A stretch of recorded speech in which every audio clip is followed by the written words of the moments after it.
Hi guys, welcome back to our channel. Good morning, good afternoon, good evening. I greet you all according to your time and locations. Thank you so much for tuning in. So guys, I have a video here I would like we all to watch. But before then, if you're meeting my channel for the very first time, you're highly welcome. Please kindly do well to like, share and subscribe. Leave your thought about this video on the comment section. Let us know what you think about this video and I will see you towards the end. Report on the 2023 general elections, denouncing it as a poorly done desk job. In a statement, the President's Special Advisor, Dele Alake, accuses the EU of bias and unfounded claims. He stresses that the elections, especially the presidential election won by Bola Tinubu of the All Progressives Congress, were credible, peaceful and well organized. The EU mission presented its report on the general election on Tuesday, citing what it called enduring systemic weaknesses in the polls. It also identified 6 key areas for improvement in Nigeria's electoral processes. The federal government's reaction is in response to the report submitted last week by the European Union Election Observation Mission on Nigeria's 2023 elections. The report raised concerns over the violence recorded across the country, low participation of women and people with disabilities. Arise correspondent Punarimam Benjamin was at the event. Though it's been more than 3 months after Nigeria's general elections, the challenges faced during the elections are yet to be resolved. The election petition courts are still sitting to address several issues raised by aggrieved parties who are challenging the outcome of the polls, while Nigerians are anxiously waiting at the federal and state levels for the outcome. The European Union says the general election was flawed with so many irregularities recorded, such as voter apathy, lack of punishment for electoral offenders, interferences by outsiders during the counting of votes, and the intimidation of voters. So while the 25th February elections were held on schedule, a lack of transparency and operational failures reduced trust in the process and challenged the right to vote. Voters assigned to new polling units had difficulties in identifying their correct polling unit, and the conditions in almost half of polling units observed did not ensure the secrecy of the vote. In 16 states, the mission noted incidents of violent attacks on polling units and indeed on INEC staff and harassment of voters.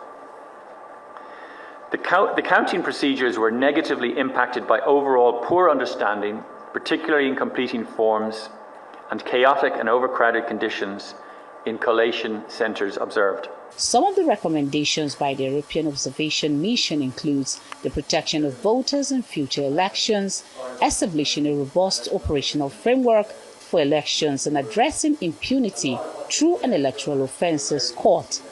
The Independent National Electoral Commission promises to consider all the recommendations as provided by the EU mission. As far as we are concerned, we are going to present our reports. We are going to make our submissions to the court. We are going to present what we know and what we did during the elections to the Presidential Election Petition Tribunal and all the other election petition tribunals, and then they will make a determination on going forward. But as far as the Commission is concerned, there were so many positives to this election.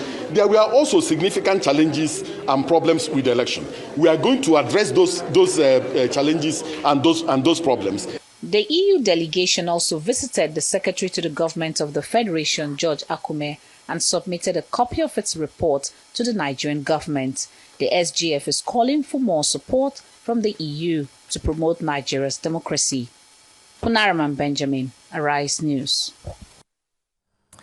All right, Rufai, the report is out last week actually, but what's making headlines, of course, today is the fact that the presidency has responded through the spokesperson to the president, Mr. Dele Alake. So there's the report. What's your take on the story?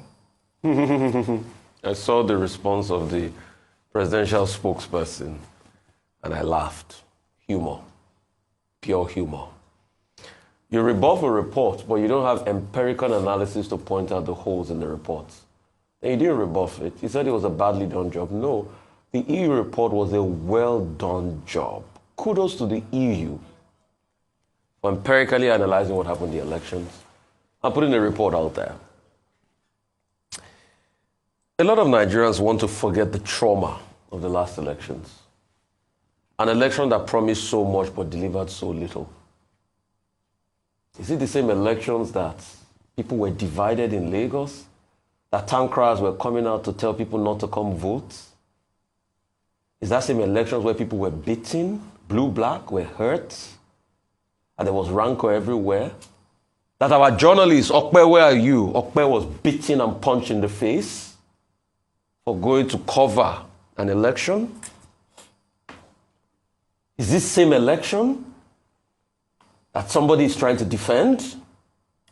This same election that we saw what happened in Obiakpo, we became a butt of jokes by the international community. This same election that on the 1st of March, Financial Times wrote Nigeria's flawed elections.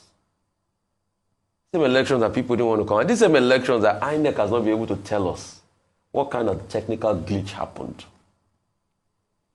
If a glitch happens, there's going to be a technical analysis report of the nature of glitch.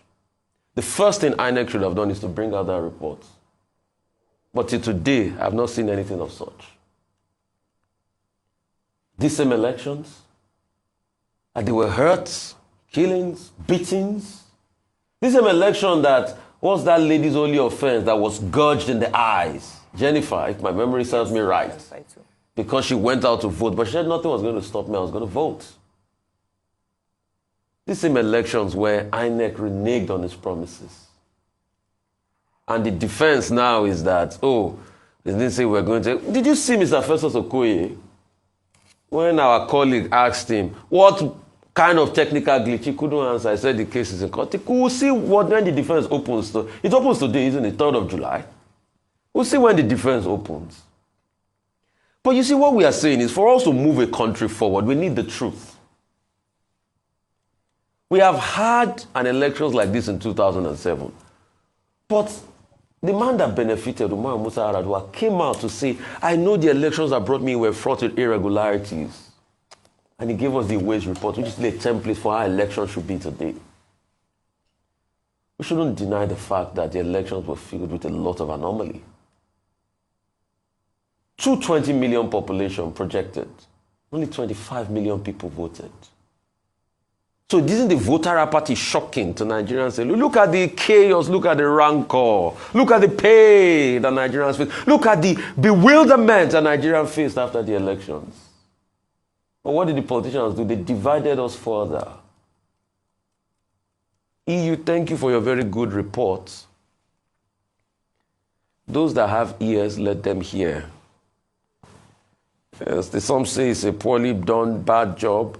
I think they too should release their own report. Let's see. As long as they can't pick out the lies in the EU report, let's tell ourselves the truth in this country. If we want this country to grow, we must speak the truth to power every time. And that's what people don't like doing because they benefit from sycophancy. Because these same people that were hurt, all of a sudden, they are going to look for positions the next minute. Atenujeism is killing a lot of people. Atenujeism. They can't tell the truth because of what they want to benefit and going to eat. But I know Nigerian democracy will live tall. We'll come out of this. We'll keep looking at the future. There'll be possibilities that abound. But kudos on the EU for that report. Those that should take feedback should take feedbacks. And if we don't want to take feedbacks, the people are making up their minds and their decisions. And that's why you see that voter apathy is on the increase. People are not even coming out to vote again. Last election cycle, more people came out to vote than now. Dr. Abati, I yield the floor. Okay. The EU mission report on the 2023 general election. For context, because we almost must, we should always put this in context. The European Union Election Observation Mission, led by Barry Andrews, was in Nigeria for about 3 months before the election and after the election. What is new is that our European Union Election Observation Mission, EUOM, as it is called, has now released its final report. It is natural for different stakeholders to react in different ways to the report. Labour Party and the People's Democratic Party say that they have been vindicated, that what the EU has done is just to confirm what they've been saying, that election, 2023 general election, was marred with irregularities, okay? But the winning party, the ruling party, the APC now comes around and says, look, the European Union mission led by Barry Andrews is guilty of bias, and that, in fact, it is based on wrong assumptions. What is the argument put forward by the government of the day? Simply that the EU had just 11 analysts and about 40 election observers across over 700,000 polling units across the country.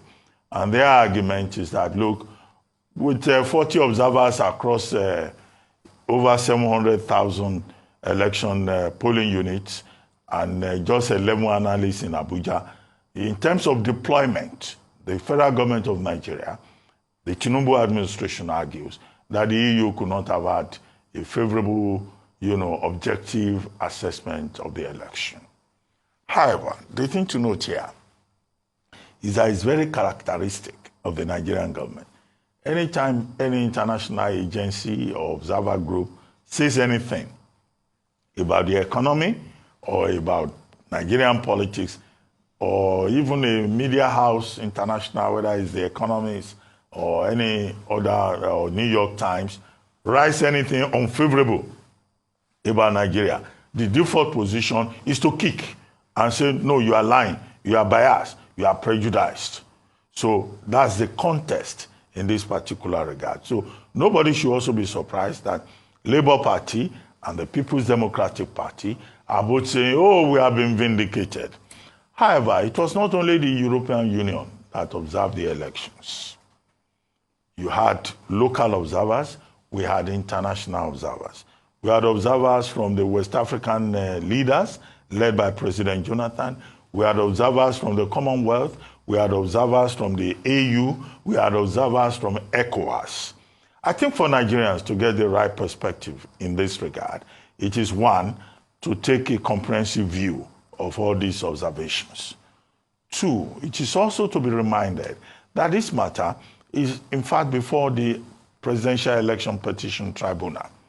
And that is why people have been saying we hope that the judiciary will do its job as the umpire that is part of the election process.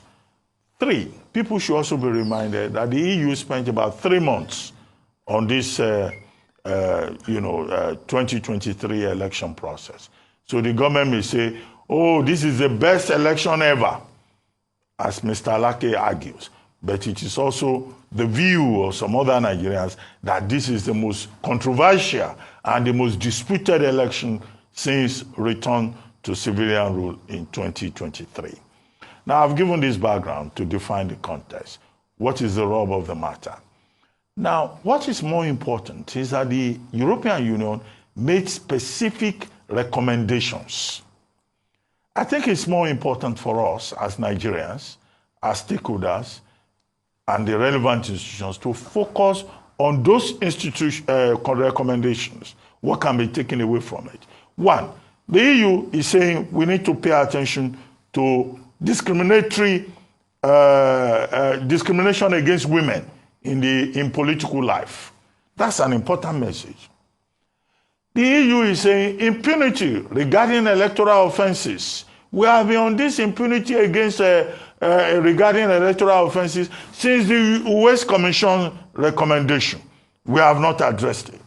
The EU is saying that we have to ensure real-time publication of results.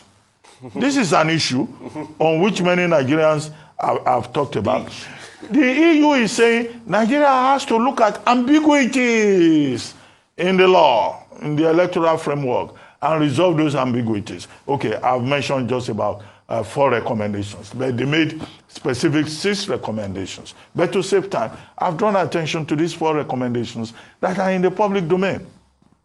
So it is not enough to just say, oh, the European Union is biased. There is something in that their report that we need to talk about, that we need to worry about, that we need to focus on. And beyond all of this, of course, is that even the blind, the deaf, and the imbecilic in Nigeria who went through that 2023 general election resolved that, look, the Electoral Act 2022 has many lacuna therein that we still have to address. These are the intelligent points, beyond emotionalism, beyond partisanship. So can we go beyond emotional ejaculation and partisanship and look at specific recommendations? Because indeed, the process of defining a proper electoral framework for Nigeria is not finished. And the new National Assembly has to take a second look at Electoral Act 2022, which many who call themselves politicians and political leaders do not in fact understand. Even lawyers are confused about many of the provisions. That's the gravamen of the matter. The big issue that the EU report projects from my own perspective, and we need to deal with those big ideas-driven issues rather than all this partisanship and emotionalism. Absolutely. I thought one of the key takeaways from that report, which is quite detailed, and I would encourage as many people as possible to read it, is the recommendations part, particularly the priority recommendations. But let me start off with the response by the presidency, for, delivered by the spokesman or spokesperson to the presidency, Mr. Dele Alake. One of the things we were looking forward to seeing in his response was perhaps a detailed response to some of the key issues that were highlighted in that report. So the EU was very specific, and as he mentioned, as we would imagine, for an organization such as that, they would have taken their time to really detail their findings, observations, and then recommendations. What Mr. Alake does is to rubbish the entirety of the report without giving specific responses to key issues that were highlighted in that report. For instance, I'd have loved for Mr. Dele Alake to have responded to voter apathy, the issue around voter apathy, and show or demonstrate with proof that there was no voter apathy in defense of his statement that the report was not factual. He also mentioned that the report was done polling about 50 or fewer than 50 people. I wish he would also detail that, because that is it's a big stab on not just the report, but the integrity of the European observation mission who came to Nigeria and who, as highlighted by the PDP, funded significantly these elections and provided training to INEC itself. I think it's important to mention that. I'd also like for him to respond to issues around coercion of young people, engaging young people, and not maximizing youth in this particular election. Let him demonstrate with proof. It's not enough for us to receive rebuttals or rejoinders, but we just